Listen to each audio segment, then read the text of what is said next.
Tai sveiki atvykę į Marijam Didžgalvytės knygos Video žaidimai keičia pasaulį, kas laimi pristatymą.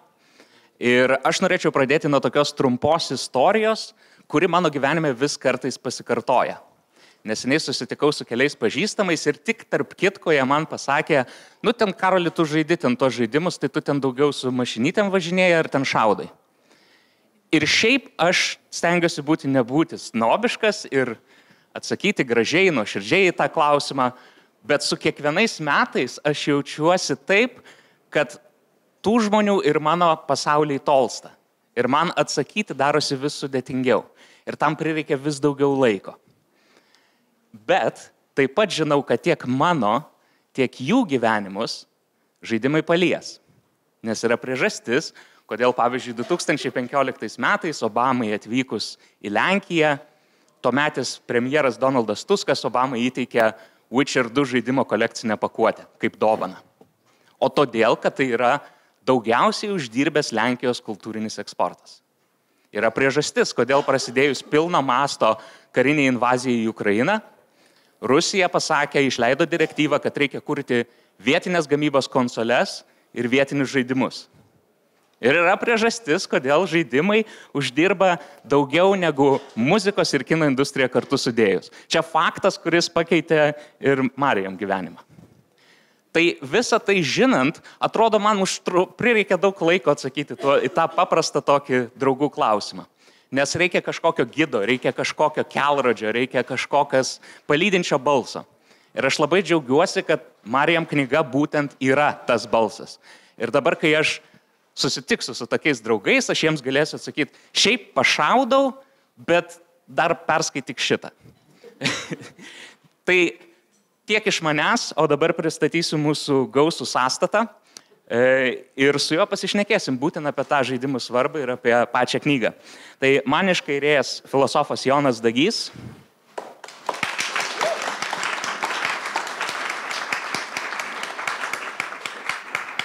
Knygos autorė Marijam Didžgalvytė.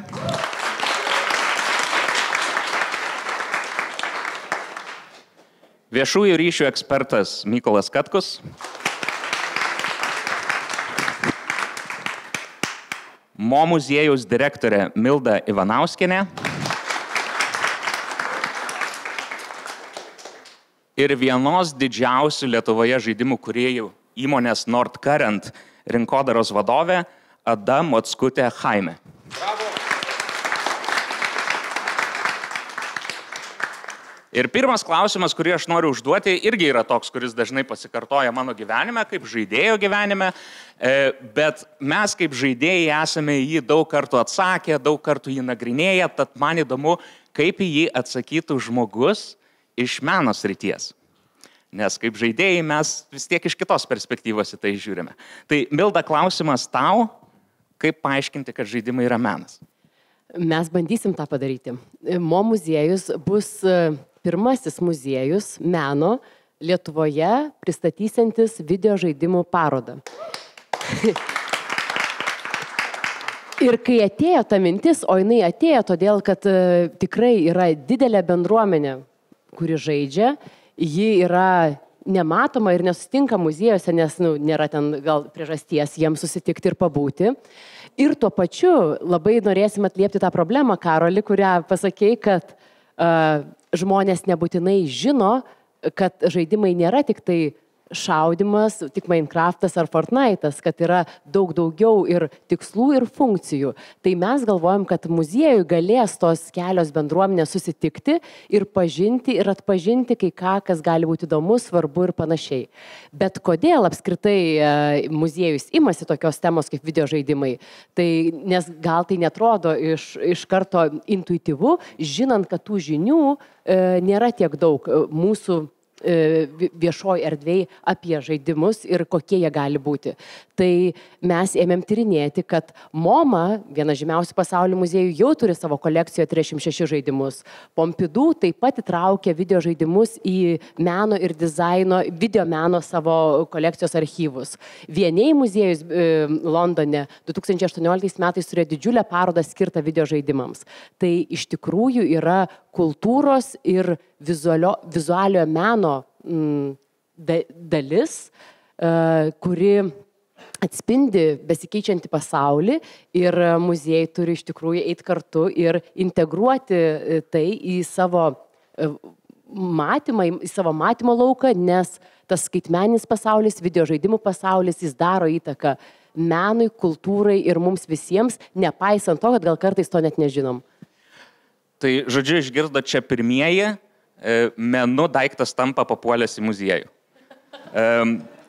Tęsiant tą temą, toks filosofas... Aš labai atsiprašau, prašau, gal galite ateiti tiesiog į šią pusę, čia dar yra sėdynė, čia dar yra sėdynė, nes man gaila, žmonės negali, taip kad... Galite ir už manęs atsisėsti, jeigu norite. Mugiai, jo, čia visur galite atsisėsti. Visa kraštinė siena, ar ne? Taip, tai knygoje Marijam rašė, irgi paminėjo tokį filosofą, kultūrininką Walterį Benjaminą ir jis, tarp kitko, yra kalbėjęs ir apie tokią meno kūrinio aurą. Ir jis galų gale rašė tuo metu, kada mechaninės technologijos ir reprodukcijos technologijos labai išpopuliarėjo. Ir jisai kalbėjo apie tai, kad, kada tu gali meno kūrinį ten perdarinėti ir taip toliau, kažkaip jį ten kopijuoti, jis praranda kažkokią savo unikalią aurą. Ir man labai įdomu, nes žaidimai savaime yra toks dalykas, kurį ne tik labai skirtingai gali pamatyti žmonės žaisdami tuos žaidimus, bet taip pat gali ir modifikuoti, keisti tą žaidimą, perdaryti jį ir paversti jį kažkuo kitu, nei jis yra iki tol. Tai klausimas, kaip įmanoma tada įvardinti žaidimus kaip meno kūrinį, jeigu jis toks įvairialypis? Na, aš manau, kad pirmiausia, mūsų galbūt prieigos taškas buvo žvelgti į juos kaip į vizualinę išraišką. Ir vienas iš parodos pirmųjų skyrių ir bus skirtas apžvelgti žaidimus, kurie įnešė kažką naujo į vizualinę kultūrą. Tai pirmiausia apie tai. Ir bus, pavyzdžiui, žaidimas, kurį kūrė kartu su žaidimų laboratorija, kūrė menininkas, dabar tik tai, kad nesuklyščiau pavardės, Bill Viola. Tai buvo iš tikrųjų bendradarbiavimo dalykas ir tų žaidimų, kurie yra labai paliečiantis vizualiai, mes ir stengsimės parodyti ir juos atskleisti. Tai visų pirma per tai. Aišku, kad žaidimas ir mene yra instaliacijos, videomeno kūriniai, bet žaidimas yra toks unikalus, unikali patirtis, į kurią tu įeini ir tu tampi dalimi ir, tarkim, kitas skyrius, kuris irgi yra ir meniškas, bet tuo pačiu skirtas patyrinėti žaidimų įtaką politiniams procesams, socialiniams procesams, tai kviesim patirti tam tikrus dalykus, susidurti su temom, su kuriomis galbūt tu gyvenime nebūtinai ir susiduri iš tikrųjų. Tai pavyzdžiui, pabėgėlių klausimas, ta empatija, patyrimas savęs personažo kūne. Tai yra iš tikrųjų, tokia imersinė patirtis, kurios irgi menas siekia ir meno tikslas yra keisti, paveikti. Tai žaidimai ir per tą prizmę, aišku, kad įsilieja į... Gal aš čia įsiterpsiu, žodžiu, iš tikrųjų, Walter Benjaminas parašė ir dar vieną tekstą, kuris mano knygą labai informavo, tai Author as Producer, kuris šneka būtent apie etinę pusę bet kokių kūrybinių procesų. Ir apskritai Ūla ir Lapo leidykla padarė dvigubą riziką su mano knyga. Ne tik, kad dabar jau jaučiuosi, kad gal ir pats taip bus į pergalę, bet ne tik, kad apie video žaidimus, kurie vis dar Lietuvoje jaučiasi kaip kažkokia niša, reikia įrodinėti, kad tai yra svarbu ir panašiai, bet tai, knyga yra, kad ir kaip tai yra meilės laiškas šiai industrijai, ji taipogi jaudinasi dėl tam tikrų tamsybių, kurios vyksta šioje industrijoje, kaip žaidimai yra kuriami ir nuo ko jie yra priklausomi savo gamybos būdais, yra, žodžiu, man atrodo, brandžiai industrijai apie tai reikia šnekėti. Taip, kad tai yra ganėtinai ir politiška knyga.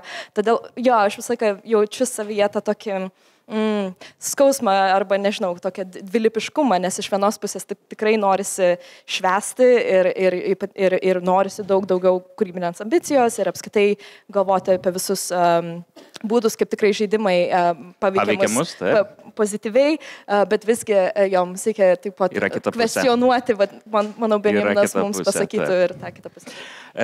Jonai, kalbant apie žaidimus ir Milda užsiminė apie empatiją ir knygoje Marijam rašė, kad nebūtinai visi gali išgyventi kažkokius empatijos katarsius žaisdami žaidimus, nes, pavyzdžiui, tavo knygoje buvo paminėta, kad jeigu žmogus ateina žaisti žaidimą, kuris nėra super empatiškas, jis nebūtinai elgsis empatiškai pačiame žaidime.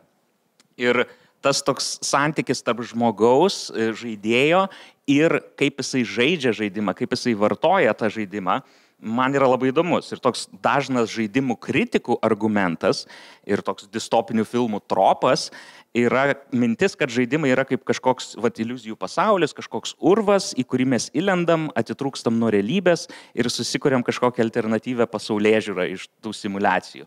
Ir mano klausimas yra, kiek pagrįsta tau atrodo šita kritika ir ar žaidimai iš tikrųjų skatina žmonės atsiriboti nuo tikrovės, o gal kažkaip priešingai gali tapti įrankiu geriau suprasti mūsų pasaulį. Klausimas labai platus. Ar pagrįsta yra ta mintis, kad žaisdamas žmogus atsiriboja nuo tikrovės? Taip, jinai yra pagrįsta. Manau, kad žaidimas, šiaip žaidimas yra be galo plati savoka.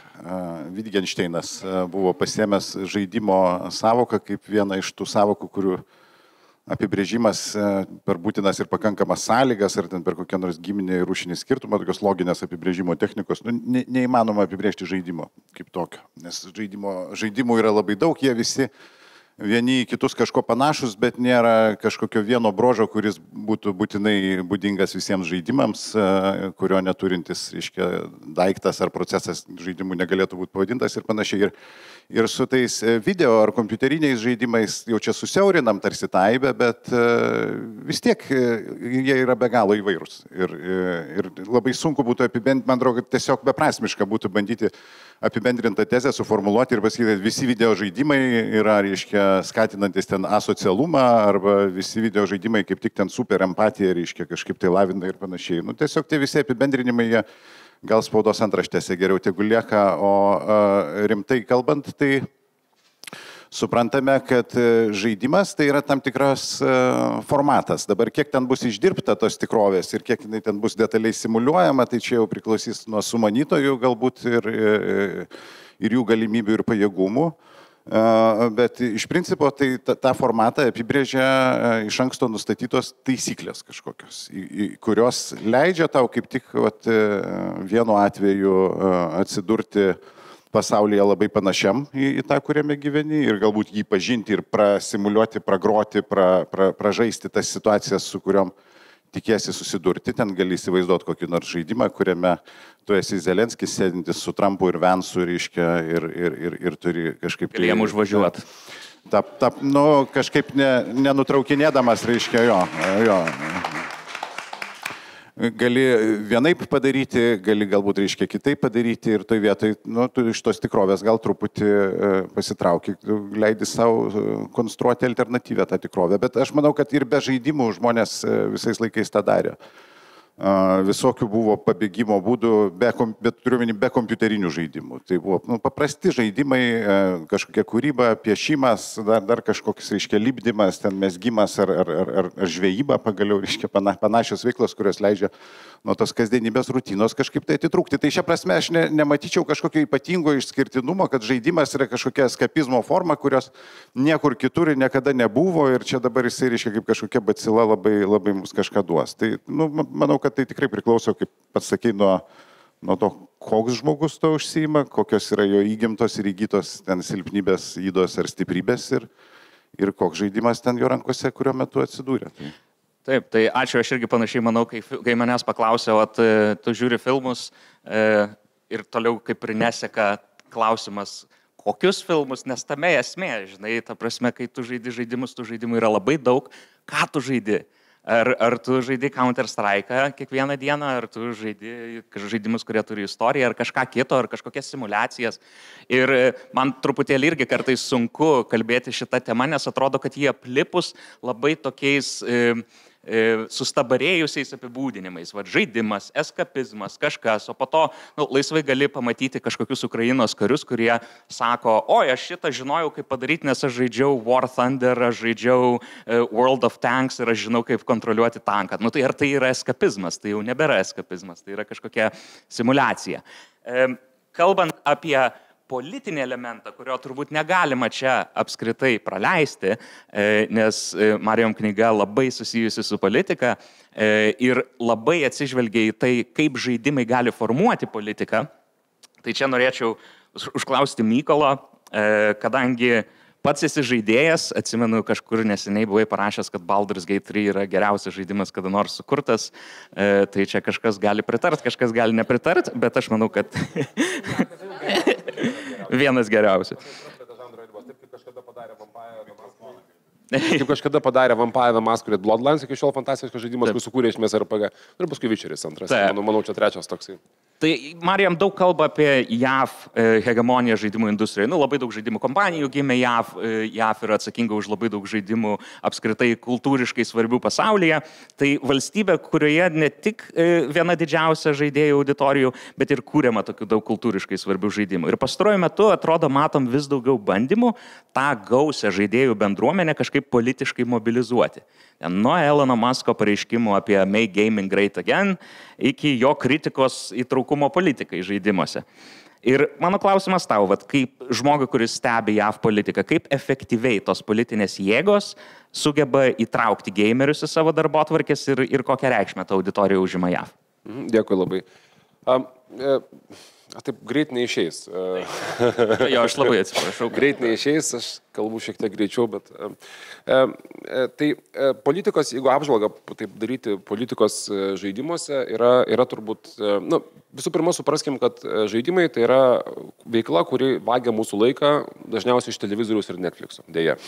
Ne iš ten, arba, nežinau, ne iš šeimos arba kokio nors bendravimo, dažniausiai tai yra veikla, kuri yra skirta mums atsikvėpti ir atsibūti ir, žinai, žmonės yra žaidžia, ar smakso teleką, ar dar kažką tai daro, tos visos žaidimus yra žaidimai apskritai kaip veikla yra truputėlį tokia labiau, labiau stimuliuojanti veikla, smegenis ir kitus dalykus ir taip toliau.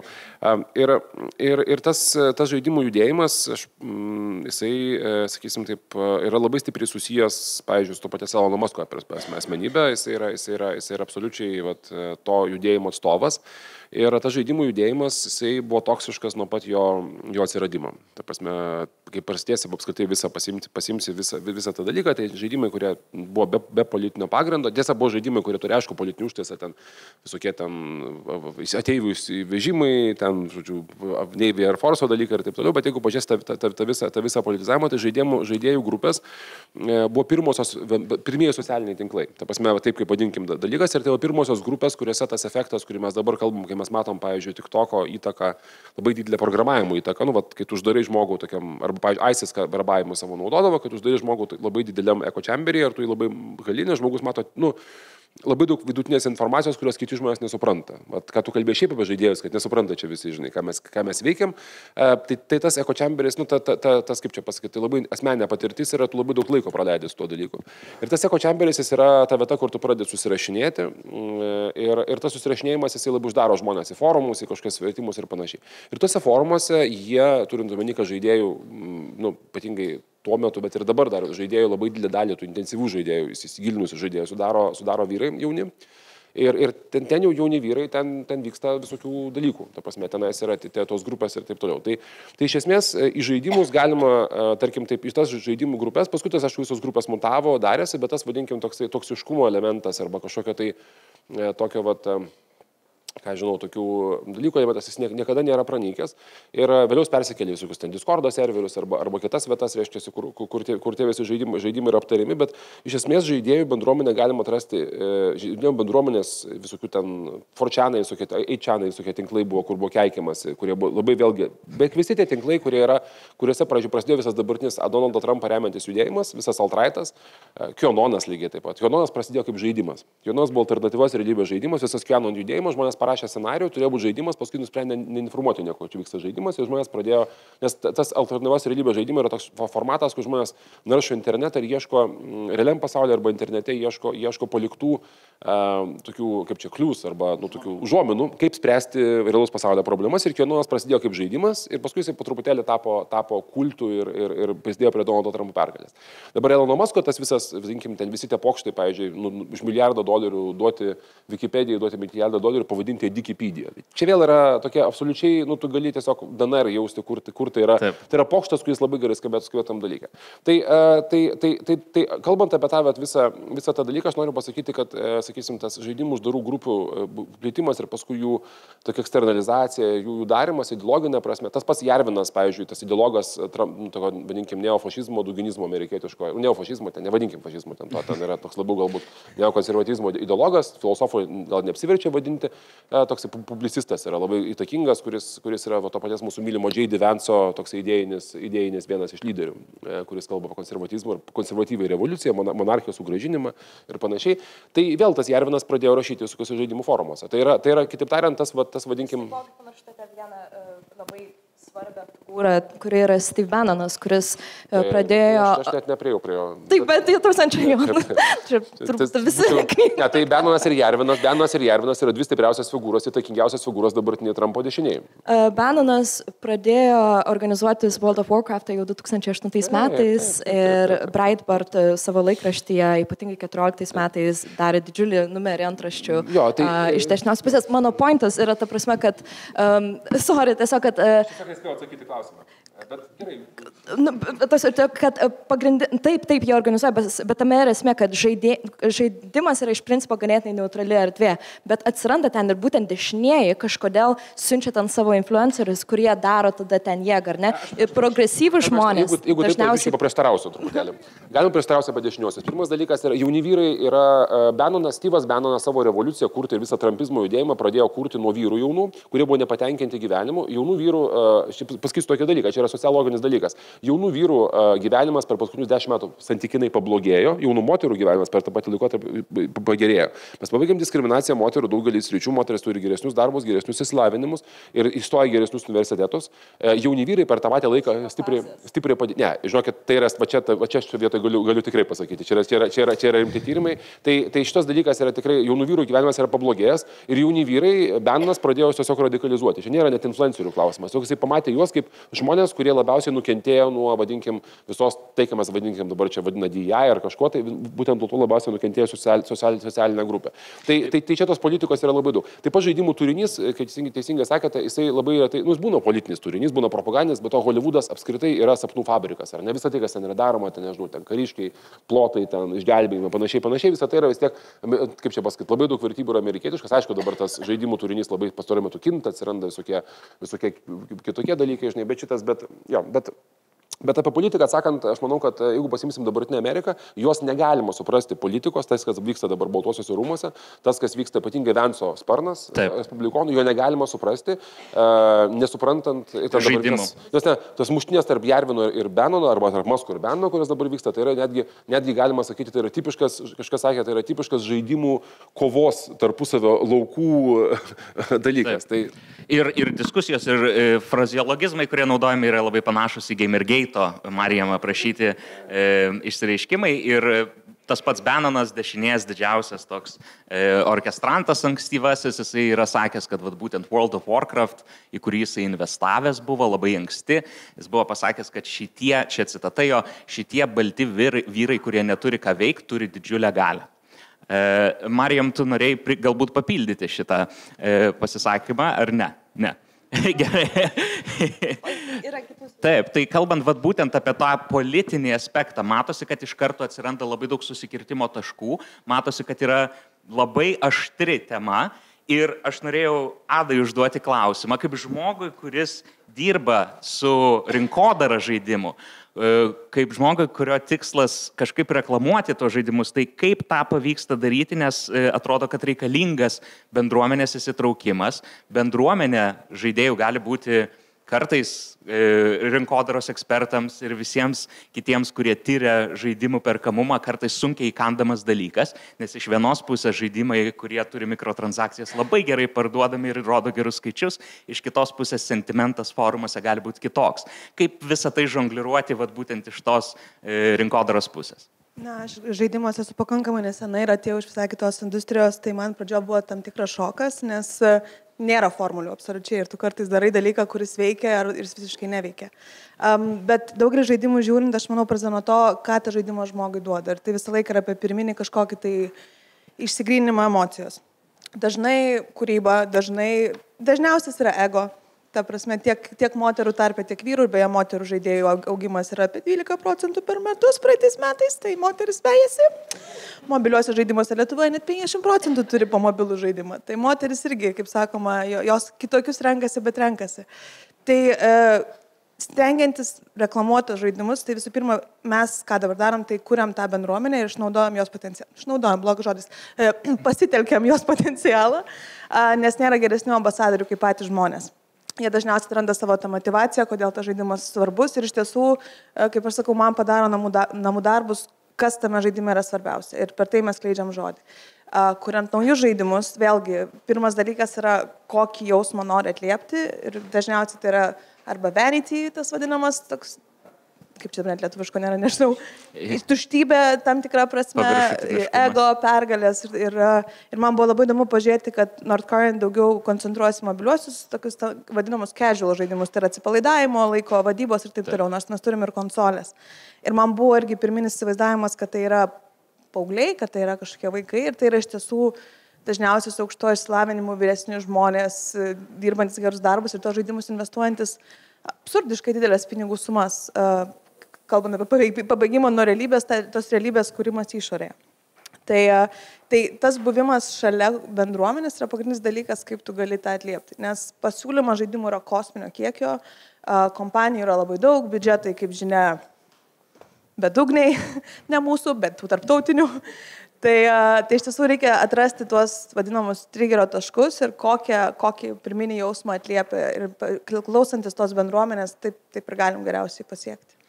Tai toks sekantis mano klausimas būtų, kaip dažnai tenka susidurti su kažkokiom etiniam dilemom, reklamuojant žaidimus. Nes iš vienos pusės yra tas aiškus sentimentas tokių senų gamerių kaip ir aš, kuriuo aš save laikau, kad, ta prasme, nesinori matyti ten tų mikrotransakcijų žaidimuose, norisi tiesiog įsigyti produktą ir tą pilną produktą turėti. Iš kitos pusės norisi kažkaip ir kad tos žaidimų įmonės išsilaikytų, kol jų biudžetai plečiasi ir pučiasi. Ir vyksta kažkokia kova viduje, tai įsivaizduoju, vyksta kažkokia kova ir jūsų viduje. Tai norėjau paklausti, kaip sekasi suderinti tas tokias etinės dilemas ir galbūt net tokias etinės dilemas, kurias Marija mini knygoje. Na, aš naktį miegu ramiai, bet mūsų žaidimai vėlgi yra kitokie šiek tiek. Mobiliai, vėl reikia atskirti konsolės ir mobiliuosius, nes mobiliai dažniausiai yra free to play ir po to mes, kaip sakoma, gali žaisti nemokamai, tik reikia prisipirkti daugiau, jeigu nori greičiau.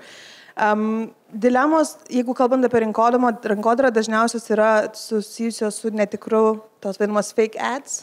Tai yra netikros reklamos, kurios įtraukia žmogų parsisiųsti, užkabina. Tai čia yra mūsų dažniausias, tas darom, nedarom, nes tai daro visi ir tai konvertuoja gerai. Mes bendrai, kaip aš kartais juokauju, esam tokie vaniliniai, mes nekuriam labai kontroversiškų temų, mūsų žaidėjų auditorija yra plus 18. Visos reklamos viską turi atkreipdėmės vėlgi. Nenustebinsiu, kad bet koks erotinis elementas, bet kokiam žaidime labai gerai konvertuoja reklamose. Ta prasme, surprisingly, net jeigu ten sudoku pardavinėjai, bet yra nuogas petys iškart convert. Tai stengiamės, taip žinau. Tai vėlgi yra klausimai, kiek mes tą naudojam, kiek nenaudojam ir taip toliau. Tai mes stengiamės išlaikyti pakankamai švarę liniją, nes mes labai koncentruojamės į klientų išlaikymą ir žaidėjų. Tai, kaip sakoma, toks pagrindinis dalykas realiai mūsų kasdienybėj. Kiek apgauti reklamoje, kiek ne. Supratau. Kalbant būtent apie tą kažkokį etiškumą, man atrodo, neatskiriama tema nuo žaidimų šiuo metu. Marijam puikiai tą pabrėžė savo knygoje. Ir nebe priežasties. Atrodo, ten nagrinėjamas ir sudėtingas darbas, ir problemos susijusios su žaidimų konsolių kūrimu, ir iškasenų gavimas. Ir visada atrodo kažkaip sudėtinga žmonės priversti susirūpinti tokiais dalykais. Ir kartais atrodo, kad sunkiau su būtent žaidimais, nes žaidimai yra pramoga, dažniausiai bent jau įprasta laikyti tai laisvalaikiu ir staiga, kai tau kažkas pasako, pasikalbėkim ten apie žmonės, kurie daro tavo konsoles ir panašiai, atrodo, kodėl tu čia kišiesi į mano laisvalaikį, kodėl tu čia kišiesi į mano pramogą. Nes, pavyzdžiui, tas pats apie drabužius kalbant, ar ne? Kalbame, kad Azijoje yra ten išnaudojami žmonės gaminantis drabužius, bet vis tiek perkam iš ten Shine ir greitos mados namų. Tai mano klausimas Jonui būtų, kaip galėtume paskatinti žmonės susirūpinti ir taip pergalvoti savo pasirinkimus ir kai tai susijęs su tokiam kasdieniam pramogom, tokiam kaip žaidimai. Aš nežinau, ar realistiška yra galvoti, kad mes žmonės galime priversti kažkaip susirūpinti kažkuo ir liko 15 minučių.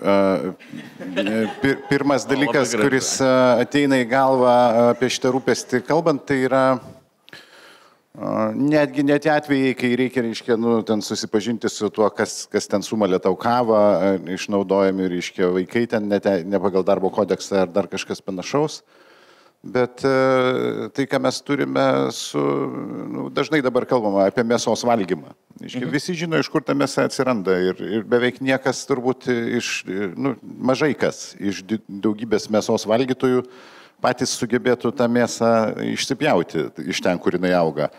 Taip jau, be psichologinių traumų. Visi apie tą žmogiškumą ir humaniškumą šiaip labai daug yra įpratę kalbėti, bet labai mažai, ir klimato istorija mums rodo, labai mažai tas susirūpinimas, kuris yra verbalizuojamas tonomis, literatūros, komentarų ir viso kito, pavirsta kasdienių veiksmų. Tai čia yra sunkioji dalis, bet kita, jau kai imame tą žaidimų kontekstą visą, apskritai šitą situaciją verta turėti dimensiją tą numatyti plačiau. Tai aš manau, kad kuo vertinga yra šita knyga, tai kad jinai leidžia mums, nebūtinai tikėtis, aš sakau, būtų truputį naivu tikėtis, kad čia bus pokytis kažkoks pasaulio elgesyje, bet kad žmonės galėtų suprasti truputį geriau, kas ir kodėl tuos žaidimus kūrė.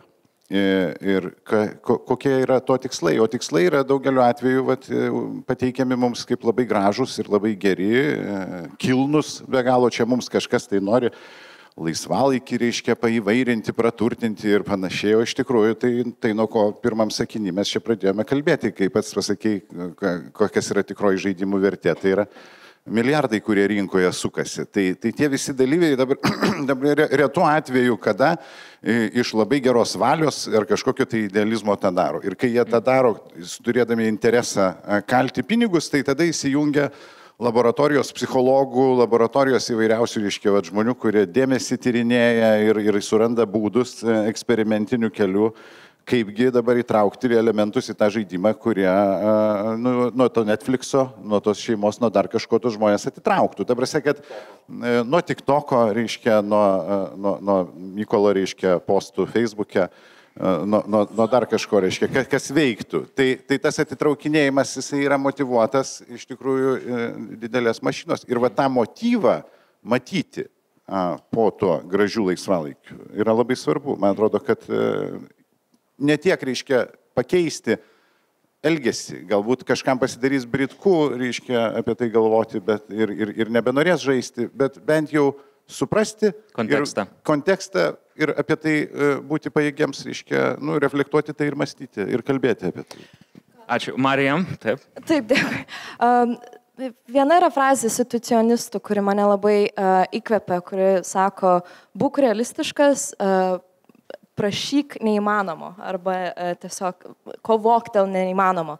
Ir tas toks nihilizmas, cinizmas gal kažkoks, kad, ką mes čia pakeisim, iš tikrųjų mane, kartais liūdina ir knyga tikrai neprašo ir aš labai noriu pabrėžti, kad tai nėra apie individualius sprendimus, kažkoks tais, ten nežinau, žaisti tą žaidimą arba boikotuoti tą žaidimą. Be abejo, mums reikėtų visą laiką klausytis, kaip jaučiasi žmonės, kurie kūrė tos žaidimus, bet aš manau, kad yra taip, tam tikrai, kaip pasakyti, priešai, yra didžiulė konsolidacija video žaidimų industrijoje, ar ne? Ta prasme, maždaug 5 ar 6 kompanijos, aš galiu jos pasakyti, kurios, joms priklauso beveik visa industrija, dabar jos perka ir perka daugiau ir daugiau studijų.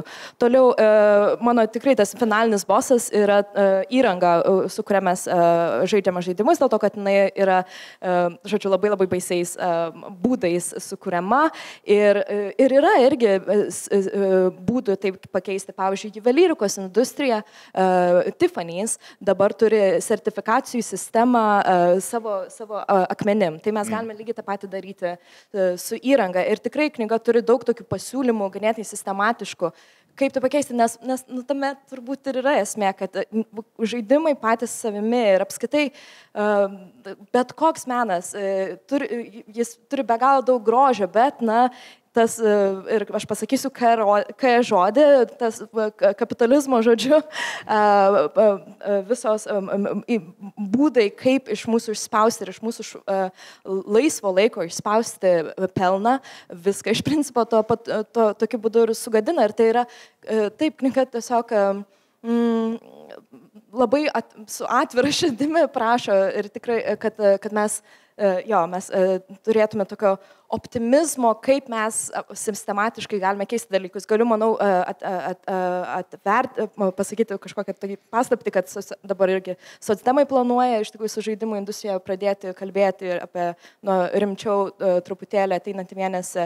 Taip, kad vyksta pokyčiai ir jie turi vykti dėl to, kad taip, yra tie kažkokie tie finaliniai bosai, ar ne? Ir nežinau, man atrodo, kad popkultūra apskritai yra erdvė, kur nėra kažkoks tais vakumas, ar ne? Kurioje mes galime keisti labai daug. Ir apskritai, kaip knyga atsirado, tai kad aš pamačiau, kad tai yra didžiulė ta kultūrinė erdvė, bet kažkodėl politiniai žmonės, kultūriniai žmonės nejaučia, kad jie turi joje jėgą. Dešiniai tai tikrai turi ir bando ten viską labai daug intensyviai daryti, o mes turim tiesiog kažkokią tais, nežinau, kaltę, kad mes žaidžiam video žaidimus, ar ne, ir mes paliekam tai kažkokią tais vakuminę erdvę, kurios mes neužpildom, nebandom nieko daryti, ar ne.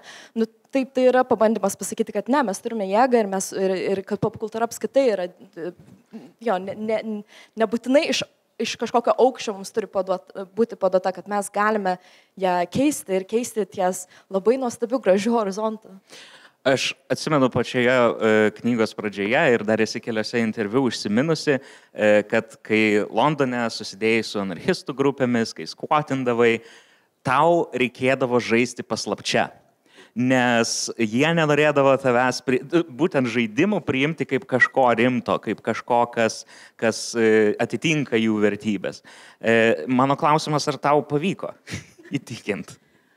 Taip, ir per labai aplinkinį pusę, taip, iš tikrųjų tiesa, gal čia truputėlį mažiau, bet bent jau vakarų ta kairioji tikrai labai kaltinanti ir labai pripažįsta tik tais tam tikrą estetiką kaip progresyvę, tarkim, tai, nežinau, dviračio važinėjimas, ar ten darimas, ten, nežinau, sodininkystė ar panašiai, bet tikrai ne video žaidimai, tai aš tikrai tai kurį laiką slėpiau. Iki tol, kad tikrai išgirdau tą statistiką, kad filmai, kad tai yra didesnė kultūrinė forma negu filmai ir muzika kartu sudėjus. Ir kaip didelė antifašistė, aš galvoju, okei, taip, ir išgirdau, kad ten fašistai organizuojasi, tai palaukit, tai tada tai mums gal reiktų kažką daryti taip. Čia. Ir kas, mano atrodo, pakeitė mano kairiuolių draugų nuomonę, tai kai aš įsiliejau į profsąjungų kūrimą video žaidimų industrijoje, kurie dabar jau Lietuvoje jos atsiranda ir pasaulyje. Mes pirmąjį įkūrėm profsąjungą 2018 metais, apskaitai video žaidimų. Ir tuo metu nemažai žaidėjų, kurie buvo dešiniai, grinai man rašė asmeninės žinutės, aš buvau dešinysis ir alt-riteris ir per šitokį materialistinį galvojimą pirmą kartą išgirdau apie kažkaip, kad, iš tikrųjų, galbūt tai yra, materialistiniai dalykai, kurie keičia mano pasaulį į blogesnę pusę. Ir pakeičiu savo nuomonę, dabar esu ten, nežinau, buvau socialistas, tarkim, ar ne. Ir tada mano kairiuoliai draugai taip pradėjo galvoti, kad, tai tada tai tikrai, tai yra erdvė, kur mes galim pakeisti žmonės iš ten, nežinau, kažkokių reakcinių minčių į progresyves, tai wow. Ir irgi knyga atsirado Verso Books leidykloje, kuri yra didžiausia progresyvi leidykla pasaulyje. Ir tai buvo jų pirma knyga. Ir manau, jiems tai buvo gėda iš tikrųjų, kad tai yra jų pirma knyga. Jie turi tiek daug knygų apie visas kitas meno formas. Taip kad tikrai ir mes esam per vėlai šitoje erdvėje, bet po truputį bandom kažką keisti. Aš atsimenu, 2008 metais žaidžiau tokį žaidimą Burnout Paradise. Čia kada daugiau lenktyniavau nei šaudžiau. Ir tai buvo toks žaidimas, kuriame ankstyvai pradėjo reklamuotis JAV demokratų partija, nes visur važinėjant po tą fiktyvų miestą buvo Obamos reklamos. Ir ten enact change, vote for change ir galėdavo jas sudaužyti važinėdamas. Taip, tai akivaizdu, kad žaidimai tampa tokiu svarbiu kultūriniu karų lauku ir Mykolai turiu tau klausimą. Vieni jos mato kaip tokią progresyvę erdvę įvairovę ir socialinėms idėjoms, kiti vadina kažkokią politinę korektiškumo cenzūrą ir panašiai.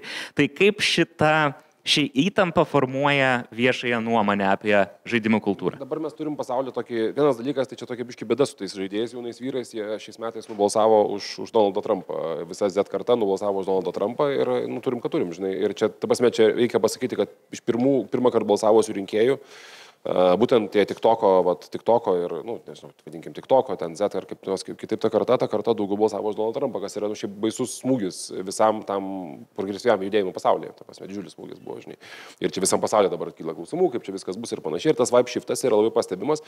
Kita vertus, reikia aišku pastebėti, kad vadinkim, tas toksai peak woke, kuris buvo 21-22 metais judėjimas Amerikoje, jisai įvedė labai daug tokių cenzūros formų įvairių atsirado. Ta prasme, tos cenzūros, savicenzūros ir kitų dalykų, ten technologijų kompanijose, kurios dabar džiaugsmingai viską nusimeta labai greitai ir dingsta iš to, bet taip pat ir buvo žaidimų industrijoje ir apskritai visose meno formose. Žinai, tai tarkim, ten, pavyzdžiui, sakysim, žinai, ten atsirado tas vos dalykas, kad, pavyzdžiui, jeigu Radistėvas pasaka apie ten gėrį blogį žvaigždžių karų, tai būtinai tam gėrį blogį reikia duoti padaryti kažkam, tai kad įvestų kokią nors kitokį naratyvą. Nes tas naratyvas yra labai paprastas yra, žinai, gėris blogis, bet ten reikia atrasti kokių nors veikėjų, kurie kažkaip išmestų naratyvą, sakytų, viskas yra reliatyvu, blogis yra irgi geras, žodžiu, ir panašiai, žinai. Žinai, čia tu gali klausti, ar galima taip daryti, bet ar būtina taip daryti, gal kitoj mano formai, kitoj franšizai galima tai daryti, jeigu reikėtų. Tai žaidimuose tas yra turbūt didžiausias dalykas, yra dabar Assassin's Creed Shadow, kuris, nes tie žaidimų, sakome, yra prieš 2-3 metus, 4-5 kartais metus prieš Baldur's Gate 10 metų kūrė, žinai. Tai sakome taip labai seniai, tas Assassin's Creed Shadow dabar toks yra didelis labai skandalas, žaidimas dar neišėjęs, jis jau yra skandalingas, nes tame žaidime amerikiečiai pasakoja istoriją apie Japoniją.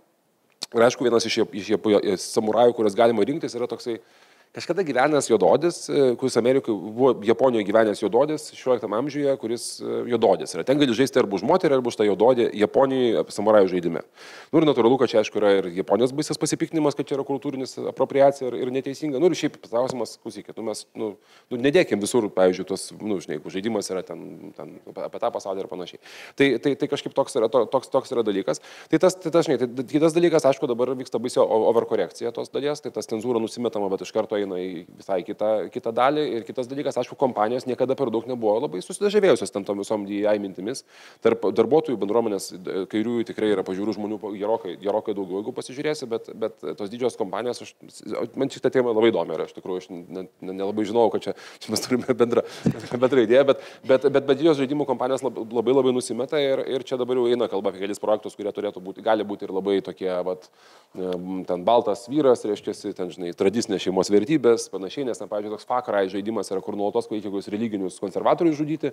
Tai dabar tą žaidimą ten vyksta toks, kaip ir visam pasaulyje, dabar visam kultūroje, dabar vyksta backlashas, kurio vaisius mes pamatysime vėl po 3-5 metų. Tie visi filmai išėjęs, žinai. Aš viso šitą framingu nesutinku apskaitai su šitą framingu, turbūt tiesiog, kad gal dėl to, kad tiesiog temos, tai čia yra toks, ta prasme, čia tokia ne istorija ir ant jos lūpa yra padėta dėl visiškai nesuprantamų man priežasčių.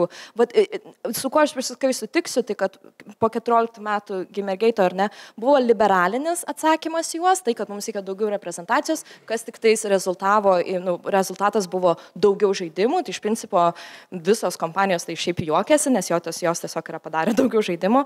O mano, ir tai yra tikrai labai vieniša erdvė ir keletą mano komradų, tai mūsų atsakymas yra materialistinis. Ir manau, čia yra labai skirtingi dalykai. Ir jo, tas toks... Ta prasme, tai, kad netgi jeigu mes turėsim visus žaidimus, kurie bus Barbielandas ir absoliučiai visiškai tobulos temos ir panašiai, tai vis vien netgi tiesiog iš savo gamybos būdų bus ganėtinai nuodinga industrija. O reprezentacija, ta prasme, čia yra toks... Dėl framingo, aš nelabai supratau, kurioje vietoje sutinka su mano framingu. Kurio framingu? Ar mano sutinka, ar mano situacija? Ne, čia toks dog whistle, ta prasme, kad tai visiškai nieko nereiškia. Žaidimų yra visokių apie visokias temas, kuo toliau, tuo daugiau. Ta prasme, tai, kad tenais kažkokiose formuose kažkas tais... Aš tiesiog pasakau apie diskusijas, kurios vyksta. Aš nesakau, kad aš laikausi vienas iš nuomonių, kad nesipratumėte įsivaizduoti. Taip, tai čia galbūt reikėtų atskirti, kas yra tie didieji žaidimai, AAA žaidimų. Ne, tai dabar yra žaidimų. Tai žaidimų atsiranda. Aš tikrai sakau, aš tikrai norėjau suprasti, aš nebus pratau, kur aš nufreiminau kažką, ne taip, nes liktai nefreiminau nieko. Ne, aš tiesiog manau, kad tai tiesiog absoliučiai nieko, tai nieko nereiškia, nieko nekeičia. Absoliučiai visas šitas pokalbis apie irgi tas DEI ir visą šitą framingai woke, tai čia absoliučiai atėjo iš dešinės dėl visiškai neaiškių priežasčių. Nes tiesiog daug daugiau produktų yra ir tiek. Taip. Marijam, dar norėčiau tau, kadangi jau laikas mūsų eina į pabaigą, norėčiau dar daugiau pakalbėti. Taip, tai norėčiau pabaigai tau pasakyti žodį duoti. Jeigu video žaidimai keičia pasaulį, kaip mums padėti juos, kad tas pasaulis keistųsi ten, kur reikėtų, kad jis keistųsi? Žiauriai dėkinga apskaitai iš tokias, netgi pokalbius, kai tokius, mes turim, pavyzdžiui, dabar tokį tikrai daug turtingesnį pokalbį, negu dažniausiai jie būna, ar ne? Ir apskaitai jų beveik nevyksta. Tai, kad vyks parodos apie video žaidimus Lietuvoje, ta prasme, tai ir filosofą turim čia ant panelės, mano galva sprogsta. Iš tikrųjų, atėjom labai toli ir tikrai kažkas tai vyksta ir pagaliau visi išeina out of the closet, visi gameriai gal, arba game curious. Tikrai kelionė buvo ganėtinai šios knygos parašyma vieniša, bet panašu, kad radom jos tikrai skaitytojų, kad ji yra dabar reikalinga. Jo, palaikykit, aišku, debitantė esu ir Lapas yra labai, kaip pasakyti, Lapas yra, dėkui, labai nepriklausoma leidykla ir mums tikrai tiesiog reikia daugiau niuansiškesnių klausimų, nežinau, prie stalo su cigaretė, kalbėti apie visus dalykus, apie tokius dalykus, o ne tai, kad, būtent, kaip tu pasakai pačioj pradžioje apie labai banalų požiūrį, ten tu šūteris ar ten reiseris ar ne. Palaikykit, pirkit knygą, reikia žaidimus išleisti iš to klozeto, tikrai jau pagaliau. Ačiū labai visiems, kas dalyvavot.